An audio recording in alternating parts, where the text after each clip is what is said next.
Welcome Classic Rock fans to this very Floyd themed video.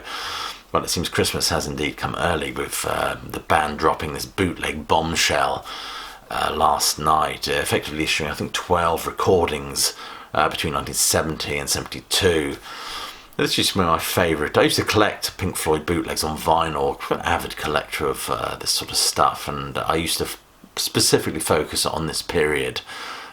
Huge fan of the Atom Heart Mother album, and I used to desperately collate and collect different renditions of Atom Heart Mother Suite performed live, as well as Fat Old Son. So this is a delight to see this come out. So they have uploaded these archival recordings to various streaming services, none of which I subscribe to. So I'd love to know from you what they sound like. Have these recordings been sonically tweaked at all? Have they been remastered or fiddled with? I suspect not, but and of course what's interesting is all the recordings are stamped Pink Floyd 2021, I think, so they've reclaimed the copyright or put ownership of these recordings before. Under British copyright law, there's a kind of a use it or lose it law with British copyright. After 50 years you no longer own the rights to it, I believe, something like that. So they've done that for that reason, I suspect. So it's one of the pressing questions is will there be a physical release of these items? That I don't know. However, I personally would like to see even a little budget box, sort of thing Cherry Red does with these little reproduction card sleeves for each recording. I would love to have that. I would love it even more if they could absorb these recordings and try to sonically tweak or remaster them. So these recordings date back as early as February 1970 to about 1972. So we go straight from them still thrashing out numbers like Astronomy Domine to presenting this new opus, which is Dark Side of the Moon, to us.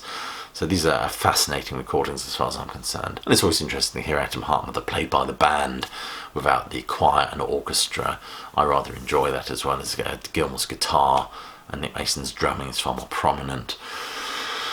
Of course, we get Atom Heart Mother, the live versions tended to extend, 30 minutes and slightly beyond, I think. We also get Source Full of Secrets and tracks like that sort of appearing. But what's fascinating about the band at this time is these deep sonic soundscaping and explorations they were engaging with post-Barrett, what Gilmour dismissed as psychedelic noodling.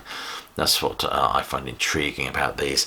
But obviously we get more, we see the band moving towards what one would call more lyrically driven songs from the more expansive and spacey explorations as we move towards 1972.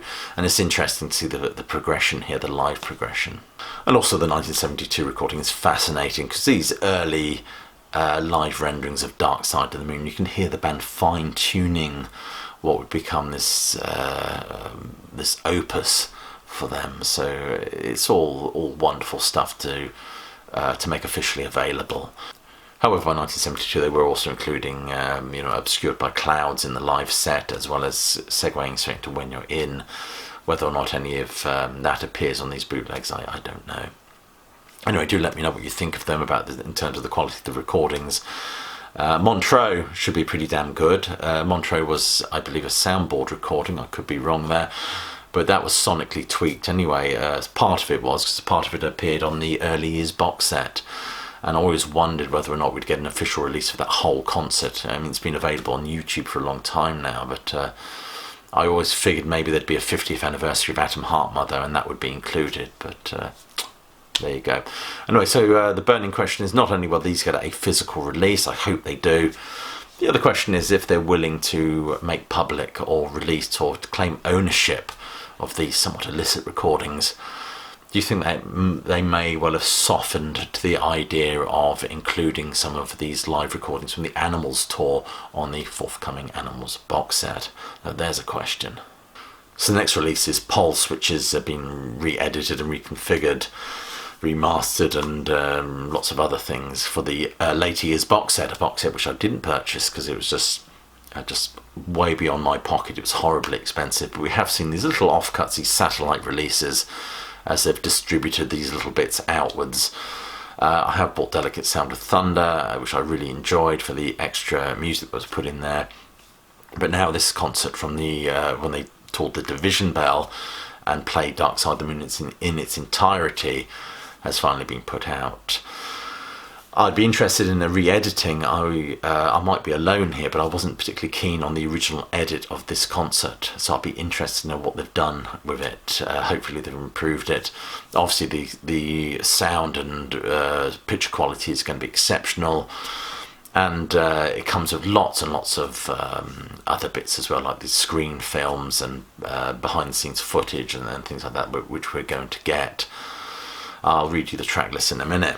Of course, the original concert was directed by David Mallet. The sonic version of this concert came in the box set with the blinking light. My light stopped blinking many years ago, and that's not a metaphor. However, this one comes with changeable AA batteries, so you can keep that light blinking for as long as you can stand it. So I had a look at the track listing on this, and it is exactly the same as the previous issued DVD. There's nothing new there, just the essential re-edit and remaster, which in itself will be interesting for me. But the extra stuff includes music videos, Take It Back, High Hopes and Marooned.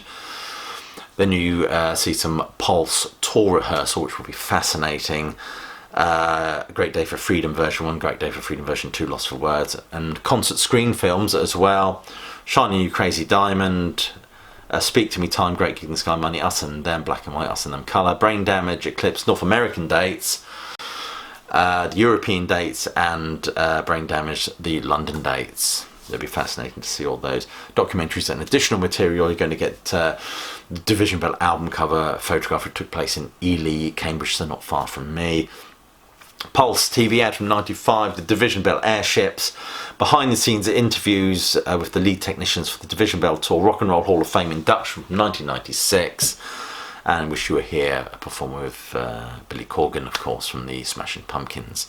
And then as an add-on, you're getting the audio-only live recordings of One of These Days live in Hanover 94 and Astronomy Domine live in Miami. I'd love to know where... I can't believe that they just recorded these songs from these events. Where's the whole concerts for these? But if my memory serves me right, and it has been letting me down recently, so do forgive me, those two recordings, One of These Days and Astronomy Domine live in Hanover and Miami respectively, actually came out when High Hopes was released as a single. It came out as a CD in a little slipcase with some postcards, and on that disc were those two live numbers, so I think they've been taken from that. I shall definitely be buying that for the new year. I have to wait though until my bank account has stopped hemorrhaging after the Christmas period. Let's turn our attention to the Animals box set. Interestingly, Kyle over at Track by Track said that he felt that there was a certain amount of political wrangling, I believe, with them dragging their feet over the release of the Animals box set. He felt that the David Gilmour camp, which is Pink Floyd now, are going to put this at the back of the queue and constantly reissue these offcuts that we seem to be seeing from the later years box set, simply to thumb his nose at Roger Waters perhaps. So instead of the classic era Floyd, we're getting this slow leak, a bit like a Brussels sprouted fart at Christmas. It's just coming out bit by bit.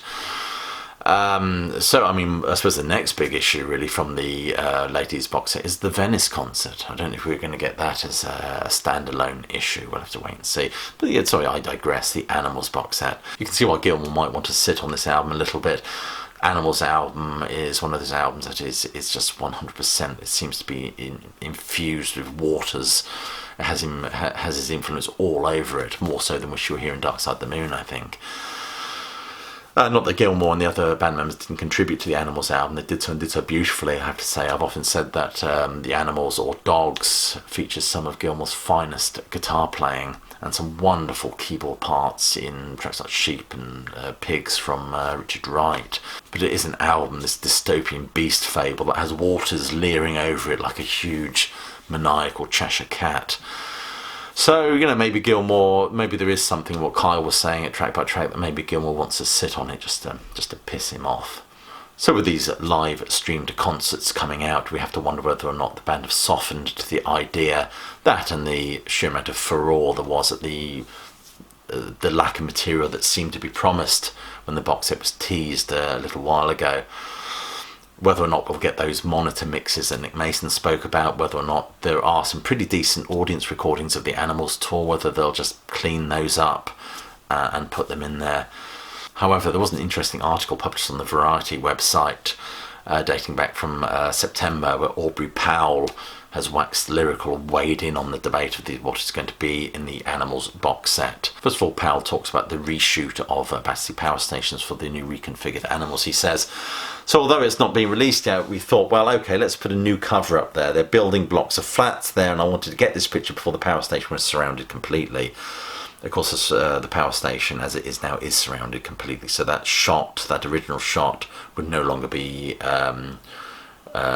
possible. What is interesting is he starts to wax lyrical a little bit about the possible content of the box set. He says there is going to be a remix of the album, but we knew that, and there's also going to be a 5.1 mix, and there'll be a lovely booklet as well, minus the essay that Waters wanted including, unfortunately. However, more interestingly, Aubrey Powell says there is also going to be a live album, and this is all going to be in this box set. So there you go. Hopefully, this news will be made official very, very soon. I'm still hoping for a March release of this colossal album in terms of a box set, an album that I have certainly in my top 3 Pink Floyd albums. Anyway, you've been watching a short briefing by Classic Album Review. I hope you're all well, staying warm and safe. Looking forward to Christmas, of course, but more importantly, that you keep listening.